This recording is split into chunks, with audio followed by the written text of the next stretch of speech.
What up, fam? Thank you so much for taking the time to check out yet another episode of the Kingship Podcast. If you're a returning listener, welcome back. If you're new to the podcast, make sure that you catch up with all the rest of the episodes. I've got 3 series on here. Got the Clock-In series for musical conversations. I got Instrumental, which is all about mental health. And we got Issa POPup, which is today's episode, which is just random shit. From music to sex to human rights, that is what we are gonna be discussing. The Kingship Podcast is available on major streaming platforms such as Google and Apple Podcasts, Spotify, Radio Public, Castbox, and more. Enjoy. The other day, someone on social media, on Facebook actually, came out to say that Kenyans were more vocal about speaking for George Floyd than they were speaking about justice for DJ Evolve. And I had to check him real quick because that is absolutely not true. Now, a quick recap of the Evolve case. So earlier on this year, about like maybe 3 months ago, I think maybe around March, or outside was still open, DJ Evolve was at B Club, right? And a footage surfaced of him possibly having a conversation with, allegedly having a conversation with Babu Owino. And he, according to what the footage shows, he allegedly, drew out his gun and shot him, leaving him paralyzed and with, speech difficulties. Now, Evolve has been in hospital, and one thing that they were saying was, oh, thank God that, he was taken to hospital and they paid for his medical bills. We're so grateful for that. But if you've watched the footage of him getting back home, him still being on his hospital bed, him still needing nurses by his side, him still not being able to speak, he hasn't made a full recovery. And when you watch that clip and then you watch the clip of him being dragged out of B Club, it makes you angry all over again. People have been so mad about this situation that actually, like, not a single day on Twitter will it pass without you seeing a hashtag justice for DJ Evolve. There's even a petition running around that you could sign to help bring the accused to book. I have to be very careful about the situation. I have to really tiptoe around the situation because, as media, we have been banned from speaking about this situation. And I have to say allegedly because I'm not trying to die. I want to speak the truth, but I also want to live, So in spite of us seeing the footage and seeing what exactly is happening in the footage, you have to say allegedly and apparently, because after NTV ran the story, they got served papers by Babu Owino's lawyers. They said that they reviewed the footage and not once did DJ Evolve say that he was actually shot by the client. There's some major cutting that's happened on NTV. I don't want to say it's related, but Ken Mijungu, who was the one who ran the story, was amongst the ones cut from NTV. Now I ask this, is that purely coincidental? I don't know. You think about that. Now back to DJ Evolve.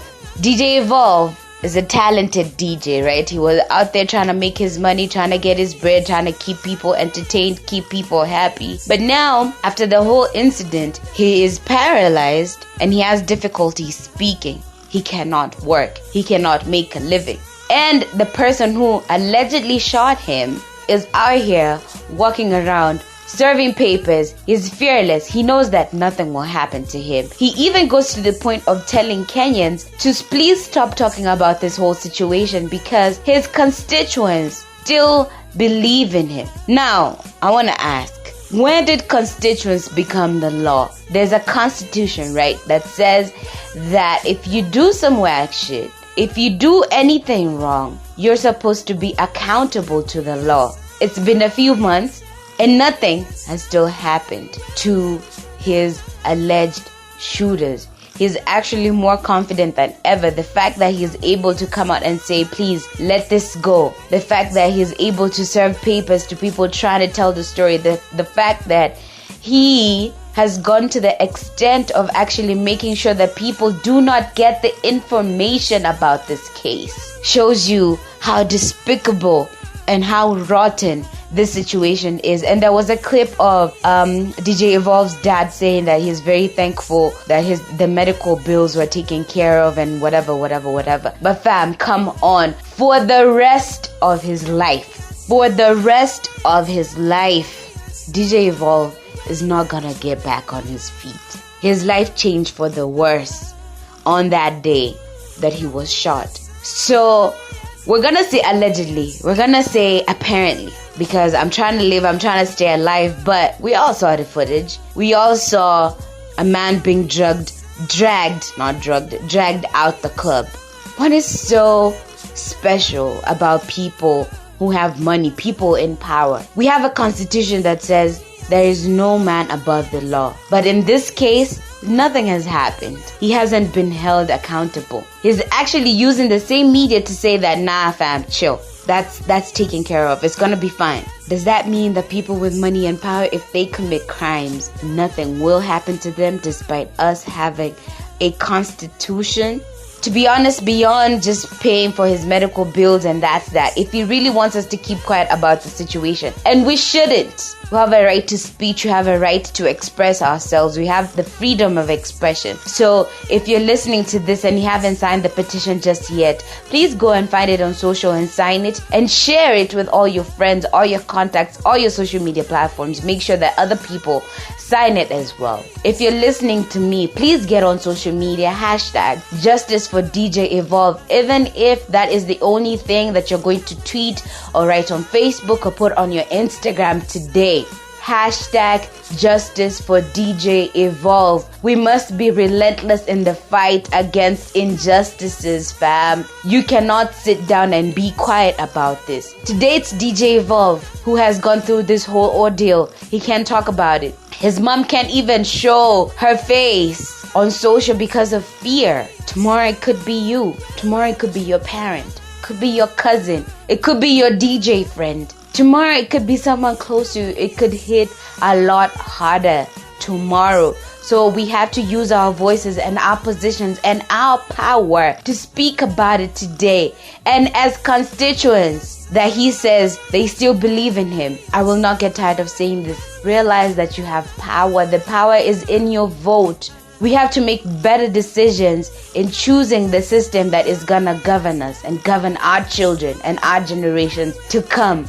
We have to be the black people that stand up for black people. Black people have been victims of the system since time immemorial simply because of existing with a darker skin complexion. That has been criminal from back in the day. I was just watching a Trevor Noah special from back in the day where he was talking about being born a crime.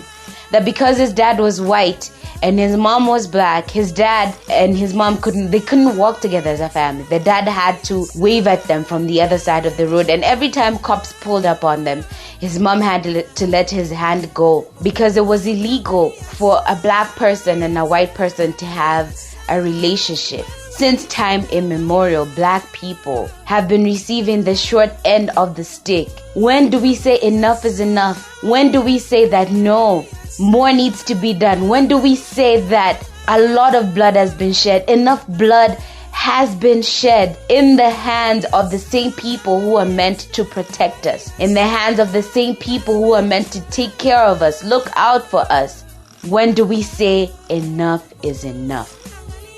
When we lose our fear, they lose their power. Which takes me into the next segment of the podcast, which is all about police brutality. Yes, this is the third time that I'm speaking about police brutality. But fam, listen, as long as it is a problem, we shouldn't keep quiet about it. And no, I do not want to sound like a broken record, but this is a situation, this is a problem that is happening right here at home, and we should not tire, we should not shy away from speaking about it. On Tuesday, there was the Saba March for Our Lives to protest the innocent bloodshedding of Kenyans. A lot of crazy shit happened on Tuesday. Let's just get right into it.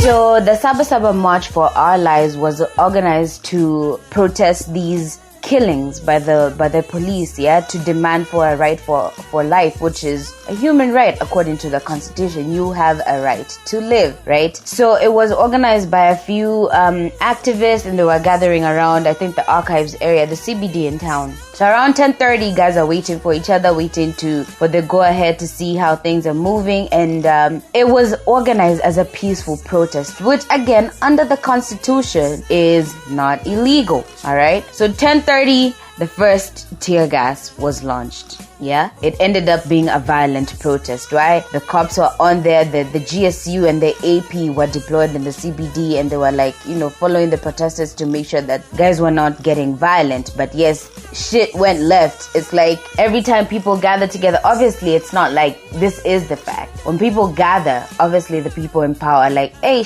they might educate each other, or, they know some shit, and, divide and conquer type mentality, if you know what I mean. So the sad thing is 22 people ended up being killed, including a 13-year-old. People were tear gassed. People were arrested. Some protesters were arrested. And actually on the day of the protest, they were denied bail because the march was still happening. And I guess if you're released, obviously you will still go back if guys are still on ground. Now, the Nairobi area police boss, Philip Ndolo, he tried to say it's because, guys were not social distancing and guys weren't wearing masks. But we know what it is. We know what's happening on the ground. So there's a lot of footage that has surfaced online. There's been pictures online of people with very powerful messages, honestly. Someone actually said, corruption is colonialism and colonialism never ended. Which, listen, if you haven't checked out the other episodes of my podcast, please go ahead and check it out, because I do speak about this, in episodes. So there's footage of an activist, a very fearless activist by the name Wanjiru Njera. When we lose our fear, they lose their power. So they tried to arrest her, right? And she was like, nah, fam. On what grounds are you arresting me on? Because I'm not doing anything wrong. And she was like, listen, I'm protesting because you guys are killing us. I'm just going to share a little bit of that audio. Madam, okay. I'm not cooperating and I'm not going. Why are you arresting me? Give me a reason. I protest because you're killing us. Who's killing you? You police. You're killing us in our community. Through our community. Why do you want to arrest me? Hey. People power!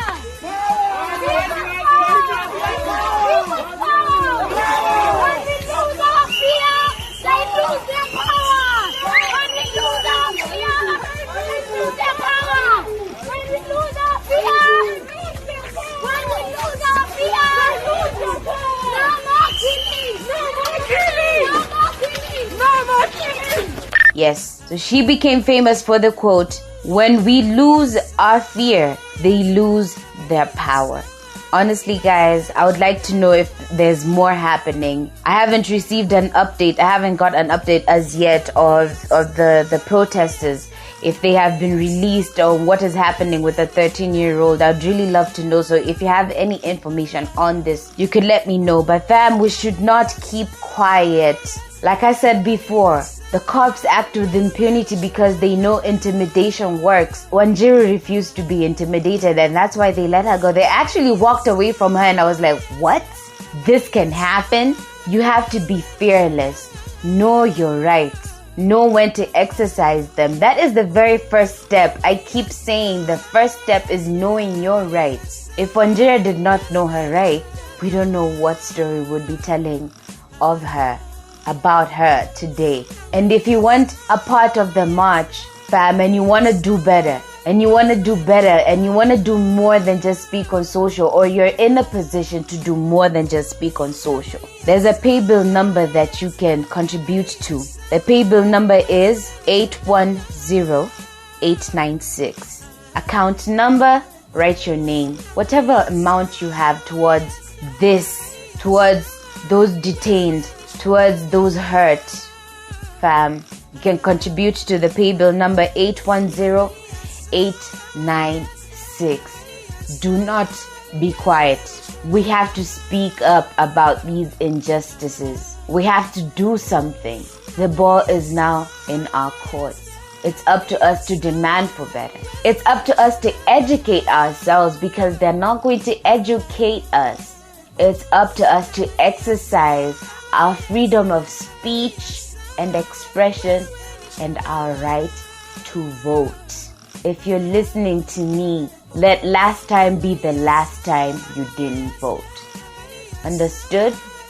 Thank you so much for checking out this episode of the Kingship Podcast. If you have a proposing or opposing comment, do share with me on my social media at JustRubyV. And if you enjoyed this or any other episode on the podcast, do share with your homies or across your social media platforms. Next week on Wednesday at midday East African time, we're going to be having a town house on Zoom to discuss police brutality and other issues affecting the youth and human rights in general. Make it a date not to miss. Thank you.